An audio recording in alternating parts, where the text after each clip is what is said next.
नमस्कार, उज्जैन टीवी के सभी दर्शकों का हार्दिक स्वागत है। आइए सबसे पहले नजर डालते हैं आज की सुर्खियों पर। जन सुनवाई में पुलिस से संबंधित मामले लेकर पीड़ित पहुंचे आईजी कार्यालय, कलेक्टर के समक्ष भी पहुंचे अन्य मामले। बदमाशों के अवैध मकानों को ध्वस्त कर रहा प्रशासन, रोते बिलखते देखते रह जाते हैं परिजन। मुख्यमंत्री शिवराज सिंह 30 सितंबर को पहुंचेंगे उज्जैन, प्रशासन ने किया कार्यक्रम स्थलों का निरीक्षण। विद्युत विभाग के आउटसोर्स कर्मचारियों की हड़ताल से हुए रूटीन कार्य प्रभावित। और राष्ट्रीय मलखंभ प्रतियोगिता में सीनियर वर्ग ने निकाला मार्च, जूनियर वर्ग हुई संपन्न। अब समाचार विस्तार से। जन सुनवाई में पुलिस से संबंधित मामले लेकर पीड़ित पहुंचे आईजी कार्यालय, कलेक्टर के समक्ष भी पहुंचे अन्य मामले। बहादुरगंज निवासी महिला ने मंगलवार को देवास रोड स्थित आईजी कार्यालय पहुंचकर आईजी संतोष कुमार सिंह के नाम एक आवेदन दिया। यहां महिला का आरोप है कि बहादुरगंज में वह निवास करती है। उसने अपने रिश्तेदारों से पड़ोस का मकान 6 लाख रुपए देकर खरीदा था। अब रिश्तेदार मकान पर फिर से कब्जा करना चाह रहे हैं। इसके साथ ही क्षेत्र की सीएसपी बेवजह दबाव बना रही हैं।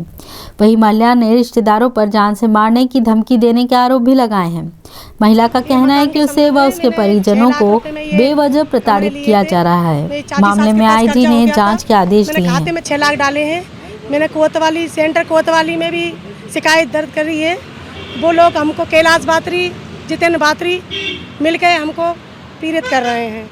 आज यहाँ पे आपको किसकी शिकायत करी आपने? आज हमने कैलाश बात्री, जितेंद्र बात्री और SP madam Pallavi Shukla madam क्या कह रही है? पल्लवी शुक्ला मैडम ये कह रही है कि आपकी लिखा पढ़ी फर्जी है और आपने जबरदस्ती लिखा पढ़ी करी है। वो व्यक्ति अनपढ़ है और आप उसका कब्जा छोड़े और उसको 6 लाख के 4 लाख की बोल रही मैडम। इसी तरह नागजीरी क्षेत्र स्थित पोहा फैक्ट्री में महिला को बंधक बनाने के बहुचर्चित मामले में आरोपी बनाए गए व्यापारी के पक्ष में अन्य व्यापारियों ने मोर्चा खोल दिया है। व्यापारी लामबंद होकर मंगलवार को देवास रोड स्थित आईजी कार्यालय पहुंचे। यहां आईजी संतोष कुमार सिंह को एक आवेदन दिया और मांग की कि मामले में व्यापारी को बेवजह परेशान किया जा रहा है। पिछले दिनों नागजीरी में पोहा फैक्ट्री में जो घटनाक्रम हुआ है, इस सारे मामले को लेकर आज माननीय आईजी साहब से भेंट कर ज्ञापन प्रस्तुत किया है और उसमें मांग की गई है कि ये जो घटनाक्रम हुआ है, रेप के आरोप लगे हैं, छेड़छाड़ के आरोप लगे हैं, ये सब मिथ्या आरोप है। इसकी जांच होना चाहिए। इस कड़ी के अंदर जिन लोगों की भूमिका है उनसे पूछताछ होना चाहिए। वो कैसे बंधक बनी, कैसे फैक्ट्री में चली गई, कैसे रेप का आरोप लगा दिया, ये कुछ हुआ ही नहीं है। कपोल कल्पित सारे आरोप प्रत्यारोप लगाए जा रहे हैं। सारे मामले को लेकर आज माननीय आईजी साहब से हम लोगों ने भेंट की है और हमारे पास जो कैसेट उपलब्ध थे, जो जानकारियाँ उपलब्ध थी, जो तथ्य उपलब्ध थे, वो सारे भी माननीय आईजी साहब को हमने बतलाए हैं। उज्जैन के कार्तिक मेले में झूला लगाने वाले व्यापारी व अन्य दुकान लगाने वाले व्यापारियों ने लामबंद होकर मंगलवार को बृहस्पति भवन में कलेक्टर के नाम एक आवेदन दिया। जहां व्यापारियों की मांग है कि पिछले 2 वर्षों से कार्तिक मेले का आयोजन नहीं हुआ है, जिसकी वजह से उन्हें काफी अधिक नुकसान उठाना पड़ा। हमें सब कुछ झूले वाले कार्तिक मेले में झूले वाले लगाते हैं सर। हम एक साल से बहुत परेशान हुए हैं। 2 साल से बहुत परेशान हो चुके हैं। हमारे माल भी जो झूले का माल है पूरा जंगल में पड़ा हुआ, हर जिला में पड़ा हुआ है। और हम चाहते हैं कि सर कलेक्टर साहब हमारी जन से जन सुनवाई करें और यहाँ पे हमारी परमिशन देने की वो करें, कार्तिक मेला चालू करवाने का करें। सब बहुत ही परेशान है हम लोग। कितने व्यापारी है साहब? तो हम कम से कम 500 से 500,000 के आदमी लगभग है हम लोग। आदतन बदमाशों को सूचीबद्ध कर ढहाए जा रहे हैं उनके आशियाने। परिवार वाले झेल रहे हैं उनकी बदमाशियों के दंश। गौरतलब है कि 5 माह बाद बदमाशों के अवैध मकानों को ध्वस्त कर देने की मुहिम अब तीव्र गति से चलाई जा रही है। आदतन अपराधियों के मकान रोज गिराए जा रहे हैं। बदमाश तो अमूमन फरार रहते हैं और उनके परिवार के लोग रोते बिलखते इन आशियानों को उजड़ते देखते हैं। अवरोध उत्पन्न करने पर पुलिस बलपूर्वक उन्हें हटा देती है। ऐसे ही आदतन अपराधी चिमनगंज थाना अंतर्गत चिंतामण नगर निवासी अकबर उर्फ खन्ना का अवैध मकान ध्वस्त कर दिया गया। नगर निगम अमले के साथ मौजूद सीएसपी पल्लवी शुक्ला ने बताई अकबर के अपराधों की फहरिस्त। थाना चिमनगंज का चिंतामण नगर का हिस्से शीतर बदमाश अकबर उर्फ खन्ना का अवैध मकान ढहाया जा रहा है। इसके विरुद्ध 1 दर्जन से ऊपर अपराध पंजीबद्ध है, जिसमें 2 बार रासुका लगाई जा चुकी है। इसके अलावा जुआ, सट्टा, बलवा, कई गंभीर अपराधों में अपराध पंजीबद्ध किए गए हैं। फरार है। इसी तरह चिमनगंज क्षेत्र के अंकुश पर 15 अपराध दर्ज हैं व रासुका की कार्रवाई भी की गई है। अंकुश के मोहन नगर स्थित अवैध मकान को प्रशासन द्वारा नेस्त नाबूद कर दिया गया। इस संबंध में सीएसपी पल्लवी शुक्ला ने बताया, मोहन नगर में हो रही है अंकुश के ऊपर। अंकुश भी एक हिस्ट्री शीटर बदमाश है जिसने समाज में आतंक और भय निर्मित कर रखा है। इसके विरुद्ध लगभग 15 अपराध पंजीबद्ध हैं। रासुका भी की गई है। आज इन दोनों पर अवैध निर्माण पर नगर निगम द्वारा कार्रवाई की है। मुख्यमंत्री शिवराज सिंह 30 सितंबर को पहुंचेंगे उज्जैन। तारामंडल साइंस सिटी और उद्योगपुरी निर्माण कार्यों का करेंगे भूमि पूजन। प्रशासन जुटा तैयारियों में। मुख्यमंत्री शिवराज सिंह चौहान का 30 सितंबर को उज्जैन दौरा प्रस्तावित है। वे यहां बनने वाले क्षेत्रीय विज्ञान केंद्र का भूमि पूजन करेंगे, साथ ही अन्य स्थानीय कार्यक्रमों में भाग लेंगे। कलेक्टर आशीष सिंह, पुलिस अधीक्षक सत्येंद्र कुमार शुक्ल, अपर कलेक्टर संतोष टैगोर, उज्जैन विकास प्राधिकरण के मुख्य कार्यपालन अधिकारी एस रावत एवं अन्य अधिकारियों ने तारामंडल पर कार्यक्रम स्थल का निरीक्षण कर व्यवस्थाओं के बारे में दिशा निर्देश दिए। देखिए 30 तारीख को जो तारामंडल है उज्जैन में, उसमें एक साइंस सेंटर का कार्यक्रम का भूमि पूजन करना है। माननीय मुख्यमंत्री जी का कार्यक्रम इसमें तय हुआ है और कर्नाटक के महामहिम गवर्नर साहब भी रहेंगे इसमें। तो आज कलेक्टर साहब, एसपी साहब और वरिष्ठ अधिकारियों के द्वारा निरीक्षण किया गया है। यहाँ पर बारिश को देखते हुए वाटरप्रूफ डोम यहाँ पर बन रहा है और सारी व्यवस्था हम लोग कर रहे हैं। हम कल तक इसको कंप्लीट कर लेंगे। विद्युत विभाग के आउटसोर्स कर्मचारियों की हड़ताल से मीटर रीडिंग, बिल वितरण और मेंटेनेंस हुआ प्रभावित। बिजली कंपनी में कार्यरत करीब 1200 आउटसोर्स कर्मचारी मंगलवार को दूसरे दिन भी हड़ताल पर रहे। यहाँ कर्मचारी अनिश्चितकालीन सामूहिक काम बंद कर हड़ताल पर चले गए हैं। ऐसे में बिजली सेवाएं प्रभावित हो रही हैं। हड़ताल के दौरान आउटसोर्स कर्मचारी मीटर रीडिंग, बिल वितरण और मेंटेनेंस आदि कार्य नहीं करेंगे। बिजली कंपनी में आउटसोर्स कर्मचारियों को संविलियन और नियमित नहीं किए जाने को लेकर हड़ताल की जा रही है। आउटसोर्स कर्मचारी संगठन ने चेताया है कि जब तक उन्हें बिजली कंपनी में मर्ज नहीं किया जाता तब तक वे हड़ताल पर रहेंगे। हम यहाँ पे 27 तारीख से अनिश्चितकालीन हड़ताल पर बैठे हुए हैं। उसका कारण ये है कि हमारी मांग ये है कि हमें नियमितीकरण किया जाए। हमने माननीय ऊर्जा मंत्री महोदय को से विगत पिछले महीने 23 अगस्त 2021 को बात की थी। ऊर्जा मंत्री जी से बैठक की थी। उन्होंने हमारा आश्वासन दिया था हमें कि हमें जो भी नीति बना के पूर्ण रूप से आपका एमपीबी में मध्य प्रदेश पश्चिम क्षेत्र विद्युत वितरण कंपनी में सम्मिलन किया जाएगा, लेकिन अभी तक उनकी तरफ से कोई हमारे पास प्रेजेंटेशन नहीं आया है। राष्ट्रीय मलखंभ प्रतियोगिता में जूनियर वर्ग के मुकाबले हुए संपन्न।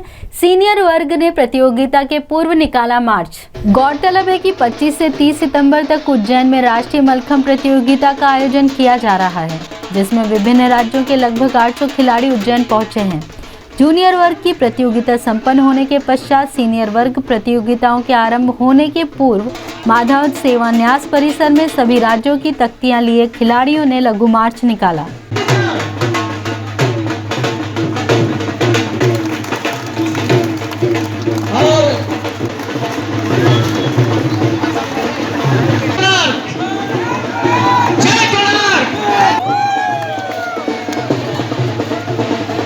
श्राद्ध पक्ष में कोओं को ग्रास डालने का अपना ही महत्व है। कभी बड़ी तादाद में नजर आने वाले कोए अब शहर के मंगलनाथ जैसे क्षेत्रों में सीमित मात्रा में ही नजर आते हैं। श्राद्ध पक्ष में कोए यदि आपके द्वारा दिया गया भोजन ग्रहण कर लें तो माना जाता है कि पितरों की कृपा आपके ऊपर है, पितृ आपसे प्रसन्न है। इसके विपरीत यदि कोई भोजन करने नहीं आए तो यह माना जाता है कि पितृ विमुख हैं या नाराज हैं। इस समय में पितृजन कौओं के रूप में भोजन करने आते हैं। इस मान्यता के साथ कई अन्य मान्यताएं भी चली आ रही हैं। इनके अनुसार कौए अपने साथ कई तरह के संकेत लेकर आते हैं, जिससे भविष्य की आहट मिलती है। वे आपकी जिंदगी में आने वाले शुभ और अशुभ से आपको सावधान भी करवाते हैं। कौओं की महिमा से जुड़ी कथा त्रेता युग की है। श्री राम, माता सीता और लक्ष्मण के साथ वन प्रस्थान पर थे। इस दौरान इंद्रपुत्र जयंत ने कोए का रूप धारण कर माता सीता के पैर में चोंच मारी। तब भगवान श्री राम ने तिनके का बाण चलाकर जयंत की आंख फोड़ दी थी। उसने इस कृत्य के लिए क्षमा याचना की तो श्री राम ने उसे यह वरदान दिया कि तुम्हें अर्पित किया गया भोजन पितरों को मिलेगा। तभी से श्राद्ध में कौओं को भोजन कराने की परंपरा चली आ रही है। इसके अलावा कौओं को अतिथि आगमन का सूचक और पितरों का आश्रय माना जाता है। पुराणों में यह भी वर्णित है कि कौए ने अमृत चख लिया था, इसलिए मान्यता के अनुसार इस पक्षी की कभी स्वाभाविक मृत्यु नहीं होती। कोई बीमारी एवं वृद्धावस्था से भी इसकी मृत्यु नहीं होती। इसकी मृत्यु आकस्मिक रूप से ही होती है। इसलिए कौआ अतृप्तता का प्रतीक है और पितृ की तृप्ति के लिए एक अतृप्त को भोजन कराकर उसे तृप्त किया जाता है। इसीलिए कौओं का श्राद्ध पक्ष में महत्व है। शासकीय अस्पतालों में लगातार बढ़ते मरीजों की संख्या के मद्देनजर वार्ड और बेडों की संख्या बढ़ाई जा रही है। वर्तमान में मौसमी बुखार, वायरल, टाइफाइड, मलेरिया और डेंगू के मरीज बड़ी संख्या में शासकीय अस्पतालों में भर्ती हो रहे हैं। इसी को देखते हुए चरक भवन की 5वीं मंजिल पर 80 बेड का वार्ड तैयार किया गया है व माधवनगर अस्पताल में भी वार्ड तैयार किए जा रहे हैं। इसी संबंध में विस्तृत जानकारी देते हुए सिविल सर्जन PN वर्मा ने बताया, हमने फिर 5वीं मंजिल पे जो है अभी लगभग 70-80 पलंग तैयार किए हैं, क्योंकि नीचे जहाँ भर्ती कर रहे थे मरीज बच्चों को, पलंग के हिसाब से मरीज़ ज़्यादा आ रहे थे, 15, 20, 25 पेशेंट ज़्यादा थे। तो इसके लिए हमने ऊपर 5th फ्लोर पे खुला है और जिसमें 70-80 पलंग हमने लगा दिए हैं। बाकी और भी 100 पलंग लगाने की हमारी योजना है यदि केसेस बढ़ते हैं तो। वैसे ऐसे उम्मीद लगाई जा रही है, ऐसा आंकलन है कि अब केसेस कम होने वाले हैं, तो लेकिन उसके बावजूद भी हमारी पूरी तैयारी है। चरक में भी तैयारी है। उधर हमने आज शाम को माधवनगर भी गए थे, कल माधवनगर का भी राउंड लिया, तो वहाँ पे भी जो है लगभग 100-150 पलंग का व्यवस्था चालू की है। यदि कोई ज़्यादा मरीज आते हैं या ज़्यादा बीमारी बढ़ती है, उसकी हमारी तरफ से पूरी तैयारी है। रात में एंट्री खुलने के बाद भारी वाहन शहर से गुजरने के दौरान कभी खंभों से तो कभी रोटरी से टकरा जाते हैं। रात में आवागमन काफी कम होने के बाद भी भारी वाहन चालक अनियंत्रित तरीके से वाहनों को दौड़ाते हैं। बीती रात 1:30 के लगभग इंदौर गेट तिराहे पर बने रोटरी से तेज रफ्तार ट्रक टकरा गया, जिसके चलते रोटरी पूरी तरह से क्षतिग्रस्त हो गई। घटनाक्रम के बाद ट्रक चालक मौके से भाग निकला। विदित हो कि कुछ माह पूर्व दरगाह मंडी चौराहे पर भी ट्रक ने रोटरी को क्षतिग्रस्त कर दिया था। 84 महादेव यात्रा में आज कीजिए श्री जलपेश्वर महादेव के दर्शन और जानिए उनकी गाथा, जो सोमतीर्थ के निकट स्थित होकर इस श्रृंखला में अपना 66वां स्थान रखते हैं।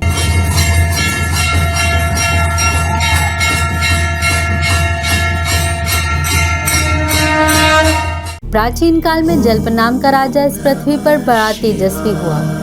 उनके 5 पुत्र सुबाहु, शत्रुमर्दी, जय, विजय, विक्रांत हुए। सभी पुत्र शस्त्र विद्या में निपुण हुए। सभी को अलग अलग राज्य दे राजा वन में जा तप करने लगे।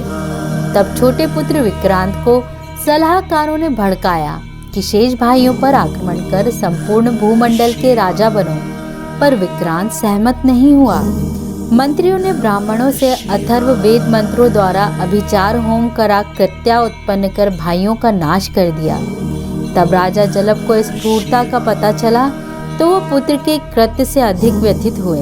राजा ने वशिष्ठ मुनि से कहा, इस सब पाप का कारण मैं ही हूँ, मुझे धिक्कार है। तब वशिष्ठ मुनि ने कहा, हे जल्प, तुम अवंतिका नगरी में जाओ, वहाँ कुकुटेश्वर के पश्चिम में परशुराम द्वारा पूजित अनादि शिवलिंग का पूजन करो। राजा ने वैसा ही किया। तब भगवान ने प्रसन्न हो राजा को असार संसार से मुक्त करा दिया। जल्प द्वारा पूजित होने से इनका नाम जल्पेश्वर विख्यात हुआ। ये देव भक्ति व मुक्ति प्रदान करने वाले हैं। इनके दर्शन से सभी प्रकार के पापों से मुक्ति प्राप्त होती है।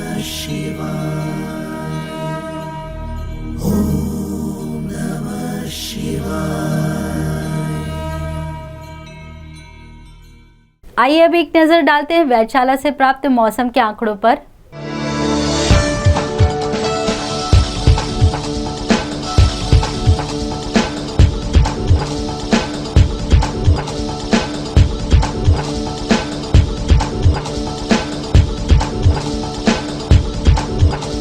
अंत में मुख्य समाचार एक बार फिर।